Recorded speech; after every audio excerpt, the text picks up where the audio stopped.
Hello बच्चों, एक बार आपका फिर से स्वागत है। आज हम व्याकरण का जो महत्वपूर्ण विषय है विशेषण, उसके बारे में बात करेंगे। आगे हम विशेषण की परिभाषा, उनके भेदों के बारे में, उदाहरणों के बारे में जानेंगे कि विशेषण आखिर होता क्या है। विशेषण क्या होता है? संज्ञा सर्वनाम की विशेषता बताने वाले शब्द को विशेषण कहते हैं। यानी कि जिस शब्द से हमें पता लगे किसी वस्तु या किसी व्यक्ति की विशेषता के बारे में कि व्यक्ति कैसा है या वस्तु कैसी है, विशेषता बताने वाला जो शब्द होता है उसे हम विशेषण कहते हैं। जैसे मैं ठंडा पानी पीना चाहता हूं, कमरे में 15 बच्चे हैं। उपर्युक्त वाक्यों में ठंडा और 15 शब्द पानी और बच्चों की विशेषता बता रहे हैं, इसलिए विशेषण शब्द है। जो पानी है वो भी संज्ञा है और बच्चे हैं वो भी संज्ञा है। उनकी जो संज्ञा शब्द की विशेषता बताने के लिए पानी कैसा है? ठंडा।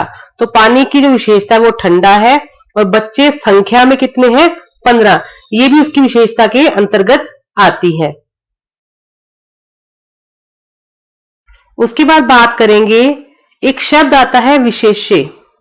बच्चे इन दोनों में कंफ्यूज होते हैं कि विशेषण और विशेष्य एक जैसा होता है, जबकि ये एक दूसरे के अपोजिट होते हैं, विपरीत होते हैं। जैसे कि विशेषण शब्द जिन संज्ञा सर्वनाम पदों की विशेषता बताते हैं उन्हें विशेष्य कहते हैं। यानी कि जिन शब्दों की विशेषता बताई जाती है उन्हें हम विशेष्य कहते हैं, लेकिन उन शब्दों की जो विशेषता बता रहे हैं वो शब्द जो होते हैं वो विशेषण होते हैं। आइए उन एग्जाम्पल के द्वारा, उदाहरणों के द्वारा समझते हैं कि विशेषण और विशेष्य में क्या फर्क होता है। जैसे कि मैं ठंडा पानी पीना चाहता हूं, कमरे में 15 बच्चे हैं। उपर्युक्त वाक्यों में पानी और बच्चे विशेष्य हैं। जैसे कि पिछली स्लाइड में हमने देखा था कि जो ठंडा है 15 है वो विशेषण है। वो किन शब्दों की विशेषता बता रहे हैं?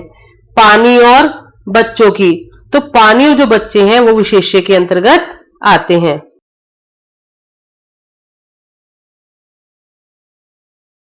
उसके बाद हम बात करेंगे विशेषण के भेदों की कि विशेषण के कितने भेद होते हैं। विशेषण के 4 भेद होते हैं। कौन कौन से? गुणवाचक, परिमाणवाचक, संख्यावाचक और सार्वनामिक। तो इनको हम विस्तार से आगे पढ़ते हैं। आइए हम गुणवाचक विशेषण के बारे में जानते हैं, उसकी परिभाषा के बारे में जानते हैं। जो विशेषण शब्द संज्ञा या सर्वनाम के गुण, दशा, रंग, आकार आदि का बोध कराते हैं गुणवाचक विशेषण कहलाते हैं। उदाहरण के द्वारा देखते हैं। मोहन अच्छा लड़का है, आम मीठा है। इन वाक्यों में मोहन और आम की विशेषता बताई जा रही है, उनका गुण बताया जा रहा है, इसलिए यहां पर गुणवाचक विशेषण है।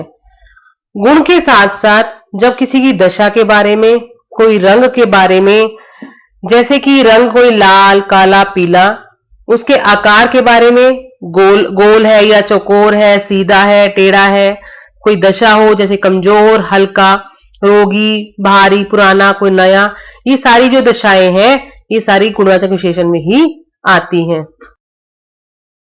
दूसरा है परिमाणवाचक विशेषण। इसकी परिभाषा देखें। जो विशेषण शब्द संज्ञा या सर्वनाम के नाप, तोल और माप का बोध कराएं परिमाणवाचक विशेषण कहलाते हैं। जैसे कि विनोद 3 लीटर तेल लाया, मेरे लिए कुछ फल लाओ। इन वाक्यों में 3 लीटर और कुछ विशेषण शब्द मात्रा या परिमाण का बोध कराते हैं, इसलिए यहां परिमाणवाचक विशेषण है। यानी कि जो चीज मापी जा सके, किसी चीज के लिए कोई मापने के लिए शब्द प्रयुक्त होते हैं। जैसे कि 3 लीटर है तो 3 लीटर जो है मापने के लिए प्रयुक्त होता है।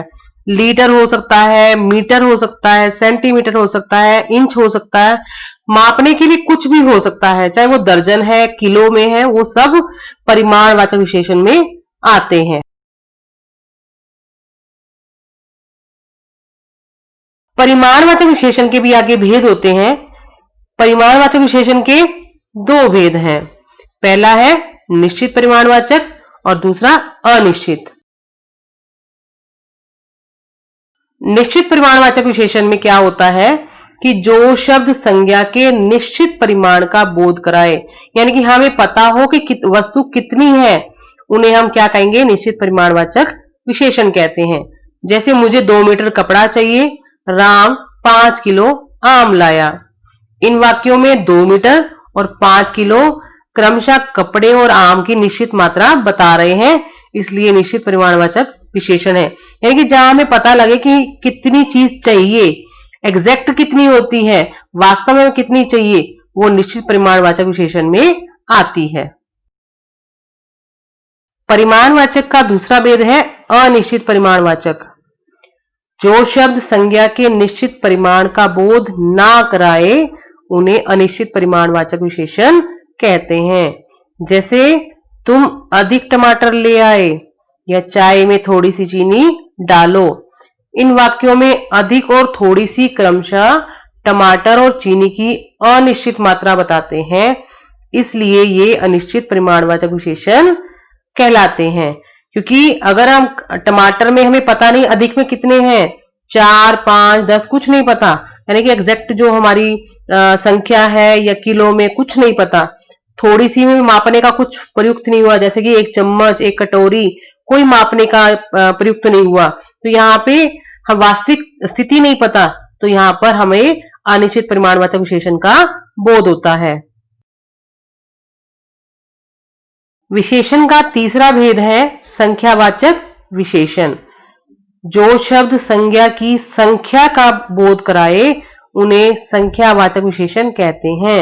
जैसे मेरे कमरे में 2 पंखे हैं, मेरे पास 8 कमीजें हैं, भीड़ में कुछ बच्चे भी हैं। इन वाक्यों में हमें क्या पता लगा कि जो 2 है, 2 पंखे, 8 और कुछ जो शब्द है वो संख्या का बोध कराने वाले हैं, यानी हमें पता लगता है कि कितने संख्या में वो चीजें हैं, तो यहाँ पर संख्यावाचक विशेषण होता है। उसके बाद संख्यावाचक विशेषण के भी भेद होते हैं। कौन कौन से होते हैं? जैसे कि निश्चित संख्यावाचक विशेषण और दूसरा अनिश्चित संख्यावाचक विशेषण। निश्चित संख्यावाचक विशेषण क्या होता है बच्चों? जो विशेषण विशेष्य की निश्चित संख्या का बोध कराते हैं, उन्हें निश्चित संख्यावाचक विशेषण कहते हैं। जैसे हम 2 बहनें हैं, मेरी कक्षा में 40 छात्र हैं। इन वाक्यों में 2 और 40 हैं, जो वो एक निश्चित संख्या का बोध कराते हैं, इसलिए यहाँ पर निश्चित संख्यावाचक विशेषण हो जाता है। यानी कि जहां हमें पता लगे कि काउंटिंग में कितने चीजें हैं, वहां पर संख्यावाचक निश्चित में आ जाता है, तो हम उसको निश्चित संख्यावाचक विशेषण कहते हैं। उसके बाद दूसरा भेद है अनिश्चित संख्यावाचक विशेषण। जो विशेषण विशेष्य की निश्चित संख्या का बोध ना कराए, उन्हें अनिश्चित संख्यावाचक विशेषण कहते हैं। जैसे सब बच्चे दौड़े, वह मेरे पास कुछ दिन रहेगा। इन वाक्यों में क्या हुआ? सब और जो कुछ शब्द है निश्चित संख्या का बोध नहीं कराते हैं, इसलिए ये अनिश्चित संख्यावाचक विशेषण का उदाहरण हो गए। यानी कि सब बच्चों में कितने हो सकते हैं? 10 भी हो सकते हैं, 20 भी हो सकते हैं, 2 भी हो सकते हैं, 4 भी हो सकते हैं, यानी कि हमें कुछ पता नहीं है कि बच्चे कितने हैं। और मेरे पास कुछ दिन मतलब हमें कुछ नहीं पता, कुछ में कितने दिन, 2 दिन, 4 दिन, 1 दिन, यानी हमें कुछ इसके बारे में निश्चित का नहीं पता लगा, तो यहाँ पर अनिश्चित संख्यावाचक विशेषण हो जाता है। उसके बाद विशेषण का चौथा और आखिरी भेद होता है सार्वनामिक विशेषण। वो क्या होता है?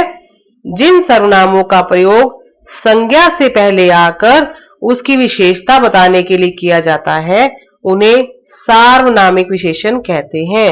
जैसे वह लड़का पढ़ता है, यह पुस्तक किसकी है। इन वाक्यों में वह और यह मूलतः सर्वनाम है। जैसे कि संज्ञा के स्थान पर क्या लगते हैं? जो वह, यह, हम ये लगते हैं, तो ये सर्वनाम होते हैं। तो जो यहाँ पे सर्वनाम है वो संज्ञा की विशेषता बता रहे हैं, इसलिए यहाँ पर ये सार्वनामिक विशेषण का कार्य कर रहे हैं, और इन्हें हम संकेतवाचक विशेषण भी कहते हैं।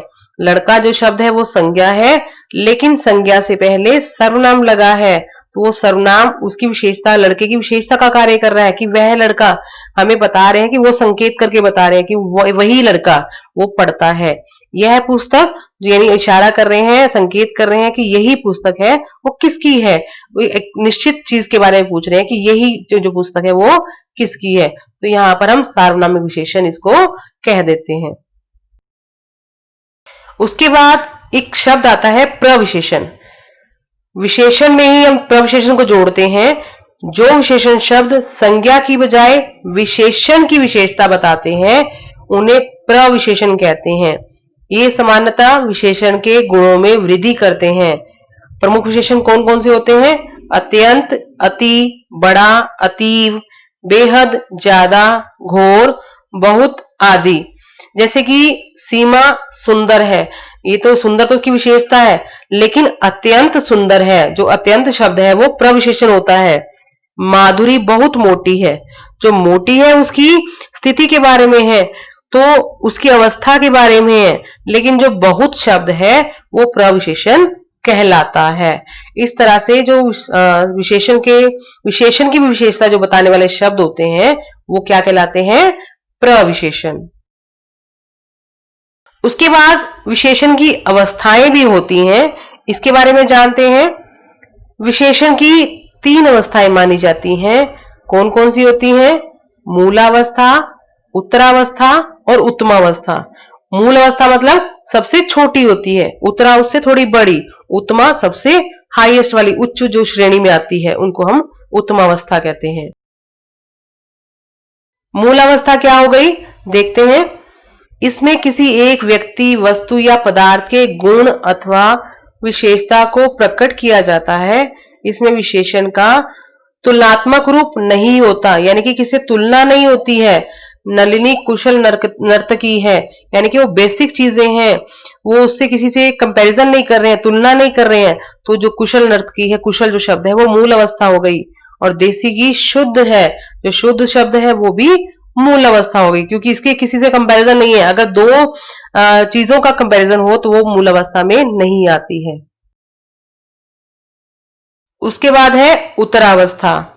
इसमें 2 प्राणियों, व्यक्तियों, वस्तुओं या पदार्थों के गुण, दोष या विशेषता की तुलना की जाती है।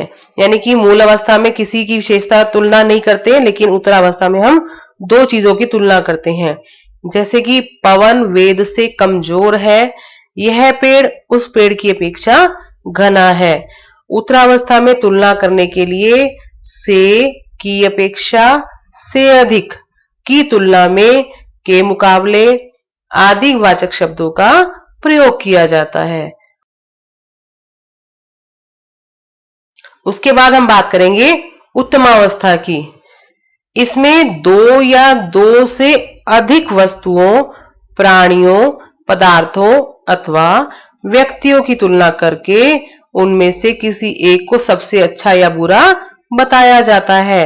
जैसे कि विराट कोहली सर्वश्रेष्ठ बल्लेबाज है, राष्ट्रपति का पद सबसे ऊंचा होता है।